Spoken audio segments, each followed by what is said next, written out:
It must be Saturday. Saturday! 'Cause that's what we're doing now. Saturday is going to be for adoption content. My name is Dave-O, and then your name is Dave-O Jr.? You forgot. No, I'm out. Bye. You can't leave every time everything happens. Like. Sure I can. It's real easy for me to leave. My name is Brett. And I'm Dave-O. We co-own and operate AGA Productions here in Fenton. We were both adopted when we were infants, and we both were raised by suburban white people. Very, very white people. We're going to answer whatever questions that come in and kind of give our perspectives on things as adults that were adopted and have grown up with that. Yeah. Yeah. So we actually did this thing called the 5A Summit, which was, pretty lofty for two guys sitting in front of a camera and talking for a little while. It's a summit. It was a summit. That was awesome.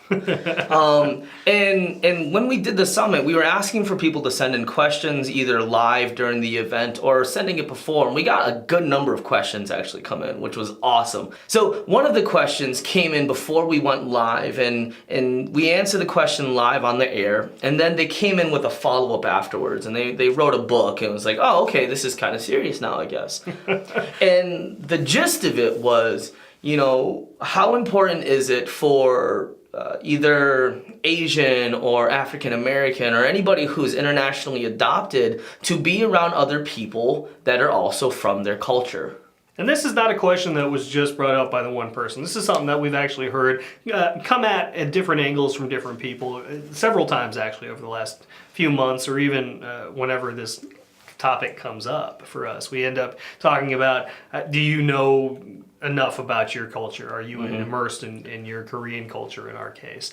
And that comes up quite a bit. So we're going to do our best to take a stab at our answers, at least in that question. So please bear in mind that our answers to all of these questions are really just our experiences. This is how we feel about them. We have thought it through, but it may not necessarily apply to everybody else's out there. So to go to the question, how important is it for people of international adoptions to be around people from their original culture?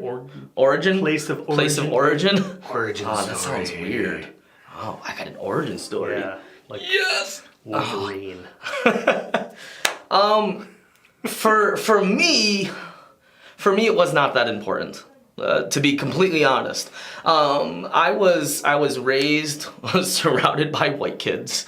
There weren't even any black kids. It was just white kids. Yeah, right. It was just me, my brother, and a bunch of other little white kids that were running around.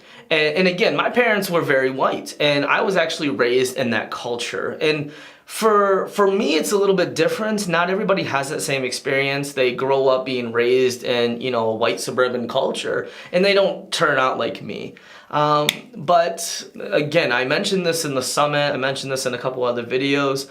I came to terms with that pretty early on, and I was okay with it because I decided to be okay with it.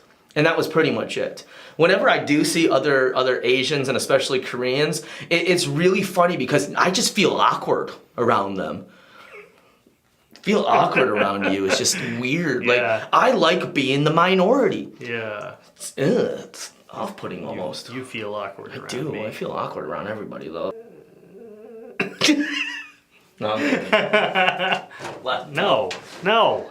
For me, it wasn't that important. Well, what about you? So I grew up in Colorado. Again, my parents were very white, and so was the rest of my family. It's a kind of an Italian-Germanic sort of mix. But middle of suburban Colorado, right? Like there's not a whole lot of international anything going on there. Now, granted, I did know some other kids. There was one of my neighbors was from Taiwan, and his family was very cool to me.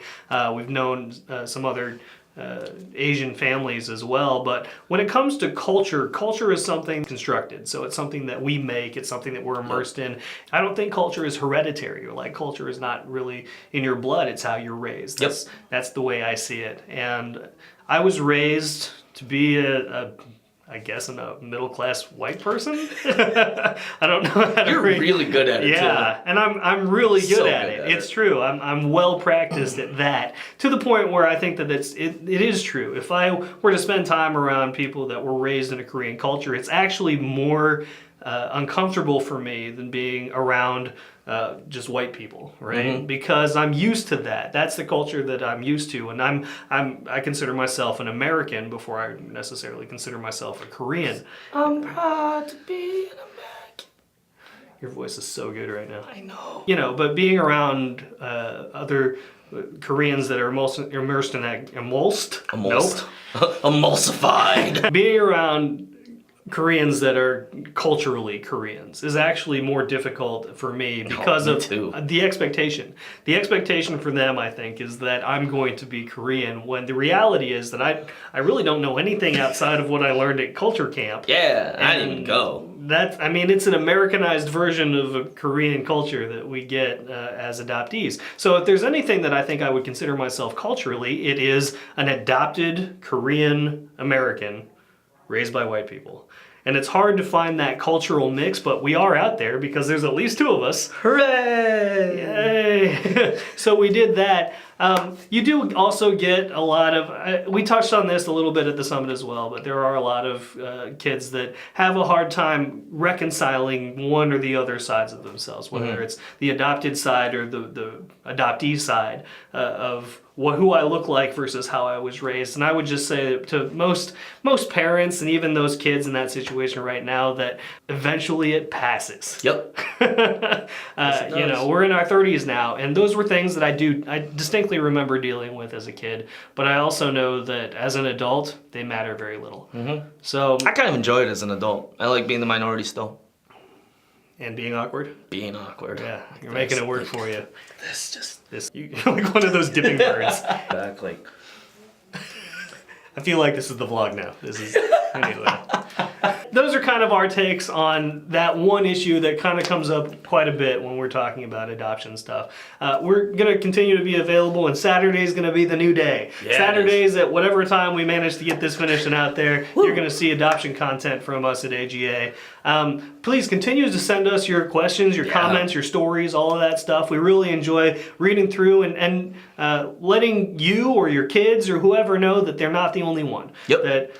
That culturally who you are is an adopted Asian, I guess, if you're Asian, or you're adopted, and that's part of who we are. Adopted. And there's nothing wrong with that. In fact, it is pretty awesome. And we're going to see some of that down the line as well, some of our reasons for why that's awesome, and we're going to continue to answer your questions. Like, comment, subscribe. Yeah, that. Yep.